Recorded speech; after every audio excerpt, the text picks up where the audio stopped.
পানি কমার সাথে সাথেই দৃশ্যমান হচ্ছে বন্যার ভয়াবহতা। মানবিক সংকট তৈরি হচ্ছে দুর্গত এলাকায়। ঘরবাড়ি হারিয়ে বন্যাক্রান্ত লাখ লাখ মানুষ মানবেতর জীবনযাপন করছে। বন্যার মৃতের সংখ্যা বেড়ে দাঁড়িয়েছে 54 জনে। এখনো পানিবন্দী 10 লাখেরও বেশি পরিবার। বন্যা দুর্গত এলাকায় দেখা দিয়েছে বিশুদ্ধ পানি, খাবার ও বাসস্থানের তীব্র সংকট। বন্যা পরিস্থিতির খবর জানাচ্ছেন আফরিন পপি। পরশুরাম ও ফুলগাজীতে বন্যা পরিস্থিতির উন্নতি হলেও ফেনী সদর, ছাগলনাইয়া, সোনাগাজী ও দাগনভূঞা উপজেলায় পানিবন্দী মানুষের দুর্ভোগ বেড়ে গেছে। পুরো জেলায় স্বাভাবিক হয়নি বিদ্যুৎ সরবরাহ। প্রত্যন্ত অঞ্চলে ত্রাণ সামগ্রী পৌঁছানোর দাবি বন্যার্তদের।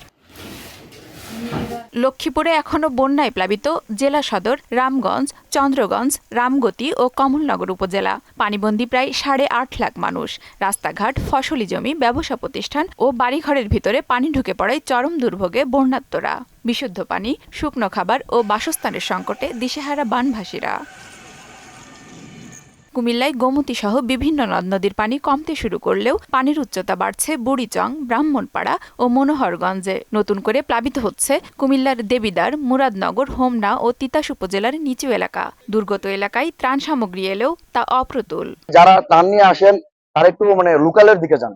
লোকালের মানুষগুলো খুব কষ্ট করতেছে।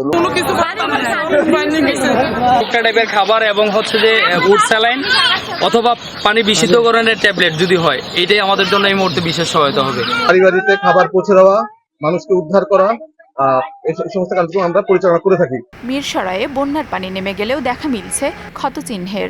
আশ্রয় কেন্দ্রে এখনো অবস্থান করছেন অন্তত 10,000 মানুষ। মিরসরাই উপজেলার করেরহাট, হিঙ্গুলি, দুর্গাপুর ইউনিয়নের ঘরবাড়ি বিধ্বস্ত হয়েছে। বন্যা পরবর্তী পুনর্বাসন নিয়ে শঙ্কায় ক্ষতিগ্রস্তরা। হয়ে গেছে, ভালং টালং হয়ে গেছে, আর আলমারি টারবাইন আছে 2-3 এগুলো নষ্ট হয়ে গেছে। সব শেষ হয়ে গেছে। এখন সরকারের পক্ষ থেকে আমরা যেটা চাইতেছি সেটা হলো আমাদের এখানে নিম্ন আয়ের যে সমস্ত মানুষগুলো আছে এদেরকে যদি কিছু সহযোগিতা করা হয় তাহলে আমরা কোনোরকম স্বাভাবিক জীবনে ফিরতে পারি না। ঘরবাড়ির ক্ষয়ক্ষতি হয়েছে, ফসলের যে ক্ষয়ক্ষতি হয়েছে, এগুলোর জন্য একটু পুনর্বাসনের কিছু ব্যবস্থা যদি করে। চাঁদপুর জেলার শাহরাস্তি ও হাজীগঞ্জ উপজেলার বন্যার পানি বাড়লেও ফরিদগঞ্জে সেচ প্রকল্পের বেড়ি বাঁধ থাকায় জলাবদ্ধতা কিছুটা কমেছে।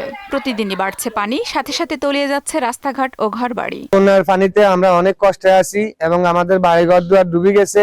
একদিন আসছিল, আইসাছে আর মুড়ি দিয়ে গেছে, আর কেউ কিছু দেয়নি এবং এই পর্যন্ত আমাদের কোনো খোঁজখবর রাখেনি। আমরা অনেক কষ্ট পাইতেছি। বন্যা কবলিত এলাকায় দুর্গতদের উদ্ধার, চিকিৎসা ও ত্রাণ সহায়তার কাজ করছে সেনাবাহিনী, নৌবাহিনী, বিজিবি, বৈষম্য বিরোধী ছাত্র আন্দোলন সহ সর্বস্তরের মানুষ।